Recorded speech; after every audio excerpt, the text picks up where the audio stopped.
जी जी बेशक। आज तुमने रब से डरना छोड़ दिया तो लोग तुम्हें डरा रहे हैं। डरा रहे कि नहीं डरा? अब छोटी छोटी चीजों से डर रहे हैं, लेकिन जो अल्लाह से डरता है वो किसी से नहीं डरता। अच्छा। अब अल्लाह का डर पैदा होना चाहिए कि नहीं पैदा होना चाहिए? होना चाहिए। कहाँ पैदा हो? ऊंचा बोलो कहाँ?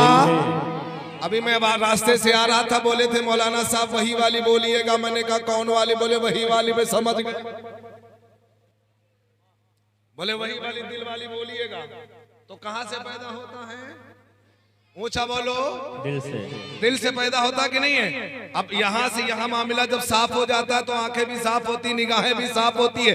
ये साफ होता तो जबान भी साफ होती, ये साफ होता तो समात भी साफ होती है। बेशक। अब जिसके दिल में अल्लाह का खौफ होता है ना, वो बुराई की तरफ नहीं जाता। जिसके दिल में अल्लाह का खौफ होता वो चुगलखोरी नहीं करती। जिसके दिल में अल्लाह का खौफ होता वो अय्याशियां नहीं करता। जिसके दिल में अल्लाह का खौफ होता वो नमाजों को तर्क नहीं करता। जिसके दिल में अल्लाह का खौफ होता वो शराब नहीं पीता। जिसके दिल में अल्लाह का खौफ होता वो जुआ नहीं खेलता। जिसके दिल में अल्लाह का खौफ होता वो सट्टेबाजी नहीं करता। लेकिन आज मामला समझ में नहीं आ रहा। हम खाली जबान से कह रहे हैं अल्लाह से डर रहे हैं। आज का मुसलमान कह रहा है अल्लाह से डर रहे हैं। आलिम कह रहा है अल्लाह से डर रहे हैं। हाफिज कह रहा है अल्लाह से डर रहे हैं। आकिल कह रहा है अल्लाह से डर रहे हैं। बच्चा कह रहा है अल्लाह से डर रहे हैं। जवान कह रहा है अल्लाह से डर रहे हैं। और फिर हमने जब इनकी जिंदगी देखी, जब हमने इनका चाल चलन देखा, ये नमाजों को छोड़ ये रहे हैं,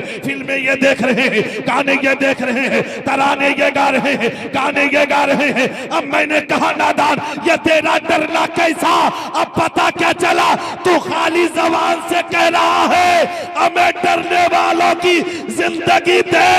उनकी जबान पर हर वक्त अल्लाह अल्लाह रहता है। बेशक बेशक बेशक। आज हमारे दिल में आई नहीं खौफ। वाह क्या बात। खौफ हमारे दिल में। अब इस्लाही मुआशरा की बात आई है। हमारी माँ बहनों को तो हाले ना पूछो, हाले ना पूछो, इतना बेहाल मामला है। वो मैंने कोई यादव जी ने कहा था, निजाम देखा था। अब इंसान हमारे भाई लोगों का कम नहीं है। यादव जी ने इस जमाने को देखा तो अपनी जबान में कहा था कहो तो कह दे। सोच रहेंगे यार ये चतुर्वेदी है, ये तो हमें मौलाना खादिम साहब भी बता देंगे, अल्लामा ज़ियाउद्दीन साहब, अल्लामा कलीम साहब, अल्लामा अब्दुल मुबीन साहब, तमाम उलमा बता देंगे ये चतुर्वेदी बुलाने का मतलब क्या है। तो हमने कहा अच्छा, तो यादव जी की नजर पड़ी थी आजकल का नौजवान जो आजकल का धर्राटे काट रहा है। अब आजकल तो वो चल रहा है, हर बच्चे बच्चे की जबान में टेंगे टेंगे है। ये अभी 2 दिन से वायरल हुआ, बच्चे की जबान पे टेंगे टेंगे है। मुसलमान जिस पर है तेरा ईमान, क्या तूने सूरह रहमान को याद किया? क्या सूरह रहमान कब से नाजिल है, कब से पढ़ी जा रही है? यहां तक कि लोगों को अजान तक नहीं आती, हमारी माँ और बहनों को कलमे तक नहीं आते। और पूछ लो, कभी तो टेंगे टेंगे, कभी तो भर्राटे काट रही, कभी तो ठर्राटे काट रही। ये सभी नहीं आता है। अभी भी वक्त है, हंसने की बात नहीं है। अपने ईमान अकीदे को बचा लो। कसम खुदा की, मुस्तफा जाने से रहमत की शरीयत को अपना लो, तुम्हारी दुनिया भी बन जाएगी तुम्हारी। बेशक बेशक। मैं देख रहा हूं ना, उलमाए कराम चाहे जितनी अच्छी बात बता दे, हदीस पढ़ दे, बुखारी पढ़ दे, तिरमिज़ी पढ़ दे, अल्लामा कलीम साहब किबला पूरी हदीस तर्जुमा सुना दे, उसका माना बता दे, मफ़हूम बता दे, लेकिन ये वायरल नहीं हो सकती। वो काला कलुट्टा थोड़ा सा मुसलमान भी सुन रहा, माँ और बहनें भी सुन रही, यहाँ तक कि हमने देखा अवाम तो दूर की बात है, खवास भी सुन रहे। भाई वजह तो है, किसी के अंदर कमी है। ये इस्लाह मुआशरा का मतलब ये है अपनी गलतियों को सुधार लो। कसम खुदा की, अगर तुम संवर गए तो तुम्हारी दुनिया और आखिरत दोनों संवर जाएगी। और हाल नौजवानों का ये हो गया, ना तो बाप को बाप समझे, ना को माँ समझे, ना तो उस्ताद को उस्ताद समझे, ना आलिम को आलिम समझे, ना मतलब है ही नहीं, कुछ अदब ही नहीं रह गया। तो मैंने इस पर नजर पड़ी थी यादों की, वो बोले थे जुबान को खोले थे कहो तो कह दे। बोलो कह दे। कह दो। बड़ा अजीब हाल है आज के जमाने का, तो नजर पड़ी बोले क्या बोले,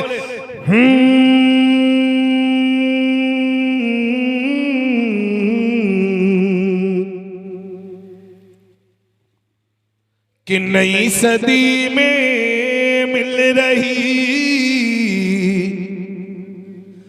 दर्द भरी सौगात, जी जी। मंदिरों से सुना होगा वाले मौलाना बोल रहा है, लेकिन बात देखो कितनी सोहनी है, कितनी प्यारी है, कितनी सुंदर है। क्या जमाने का हाल यही हो गया, बच्चों का मामला यही होगा क्या, कि नई सदी में मिल रही दर्द भरी सौगात। अरे बेटा कहता बाप से तेरी क्या औकात रे बाबा, तेरी क्या औकात। अस्तगफुरुल्लाह। ये बाप से लड़ने को तैयार। अब हमारी अम्मा बहन सोच रही होंगे अच्छा चतुर्वेदी बुलाए है जो भैया को धो रहा। अम्मा भी कम नहीं है, अम्मा कम नहीं है। इस पर नजर पड़ी तो यादव बोले जबान को खोले, कहो तो कह दे। जी कह दे। बड़ी सोहनी बात कही थी क्या, कि पानी आंखों का मरा, पर्दे को कहो तो पर्दा नहीं करती, लाली लिपस्टिक दबा के लगाती, वो फेरन लगड़ी खूब लगड़ लगड़ के लगाती, ऐसा लगाती वो पुट्टी बॉल पूरा बन जाती। समझ गए? हमें तो ये सब आता ही नहीं था। अल्लामा खादिम साहब हमार मेहरारू हमें बताई, कहा क्या, कहा हम अगर खरीद होते तो तुम्हें पता चलता कि कौने भाव ये पाउडर बिकता है। मैंने कहा अच्छा अल्लाह का शुक्र है, वरना मौलवी हजरात 5000 में क्या कर पाते। मैंने कहा क्या ज्यादा पाउडर होता, बोले ना आईलाइनर मस्कारा सस्कारा लस्कारा ढस्कारा फस्कारा, ऐसा ऐसा प्रोडक्ट गिना दिया। अम्मा बहने खूब लीप लॉप के चौपट हो जाती है। तो ये तुम्हें चौपट ये लीपने लॉपने की बात नहीं है। तुम सोच रही हो हम ये लाइनर मस्कारा पाउडर लिपस्टिक लगा करके अपने चेहरे को चिपका लेंगे। ए मेरी माँ बहनों, क्या तुम्हारी सोच गलत है। मेरे नबी ने 1400 साल पहले फरमा दिया, अगर चेहरे पे तुम अपने नूर लाना चाहते हो, नमाज फज्र पढ़ लो, तेरे चेहरे पे नूर आ जाए। बेशक बेशक। ये करीम लगाने से, बोलो नूर नहीं आता, करीम लगाने से, नूर नहीं। फेर लगड़ी लगाने से बस 2 मिनट लगाओ, धुल जाए तो सब खत्म। नजर पड़ी यादव की तो बोला जुबान को खोला। ए डी वालो अगर कहो तो हम भी बोला। नहीं समझे? बड़ी सोहने अंदाज में क्या, कि पानी आंखों का मरा, मरी शर्म और लाज। पानी आंखों का मरा, मरी शर्म और लाज। अरे बहू कहे अब सास से, बहू कहे अब सास से, घर में मेरा राज रे भैया, घर में मेरा। वो सूफी जी बैठे में अब्दुल मुबीन साहब तुमला आते हैं तावीज बनाने, सूफी साहब के पास आते हैं, भैया बिगड़ गया। बिगड़ा नहीं, बिगाड़ा तुमने है, तुमने वो तालीम ही नहीं दिया। चलते चलते भाई जो फरमाइश वही पढ़ देता मैं बहुत ज्यादा आपसे ज्यादा थका हुआ और फरमाइश के तौर पे तो दिल ऊंचा बोलो, दिल को साफ होना चाहिए। कैसे साफ करना चाहिए, कैसे साफ करोगे? हाँ, अल्लाह का जिक्र करो, दिल साफ हो जाएगा। और बहुत नहाने धोने से होगा। एक जगह पंडित साहब जा रहे थे, बैठे थे, मुलाकात हुई। अल्लामा अब्दुल मुबीन साहब किबला जानते बखूबी से, सीतापुर में बहुत से लोग हैं। तो पंडित साहब से मुलाकात हुई, सावन का महीना चल रहा था और अपने कंधे पे कांवड़ लेके जा रहे थे। मैंने कहा पंडित जी ये सब कहाँ जा रहे हैं? तो पंडित जी बोले मौलाना तुम्हें पता नहीं है, ये तो जाते गंगा स्नान करने जा रहे हैं। मैंने कहा स्नान करने से क्या होगा? तो पंडित जी बोले मौलाना ये गंगा में स्नान करेंगे सारे पाप धुल जाएंगे। मैंने कहा पंडित जी गलत कह रहे। जब इतना कहा तो पंडित जी ने ऊपर से नीचे देखा, बोले मौलाना हम गलत कह रहे? मैंने कहा हाँ तुम गलत कह रहे। बोले कैसे? मैंने कहा अगर अल्लामा खादिम की बात बताऊंगा तो नहीं मानोगे, अल्लामा कलीम की बताऊंगा तो नहीं मानोगे, अल्लामा ज़ियाउद्दीन की बताऊंगा नहीं मानोगे, कारी शमशुद्दीन की बताऊंगा नहीं मानोगे, अल्लामा अब्दुल मुबीन की बताऊंगा नहीं मानोगे, इन उलमा की सुनाऊंगा नहीं मानोगे। सुनो तुम्हारे पंडित जी कहते। तो बोले क्या कहते? मैंने कहा कहो। तो बोले कहो। मैंने कहा पढ़ो। तो बोले पढ़ो। मैंने कहा तुम पढ़ो। बोले तुम पढ़ो। मैंने कहा अच्छा सुनो। बड़ी सोहनी बात कही थी। क्या कही थी जानते हो?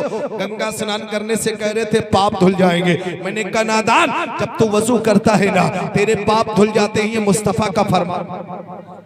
समझ देना। तो मैंने कहा पंडित जी सुनो तुम्हारे पंडित जी कहते। बोले क्या कहते? मफहूम बड़ा अजीब है लेकिन मैं शॉर्ट कर में कह रहा हूं क्या कि मैं तो गंगा गया और काशी गया। और इसका मतलब ये था कि मैं तो गंगा नहाने हरिद्वार काशी गया, लेकिन आसान करके बता रहा हूं कि मैं तो गंगा गया और काशी गया।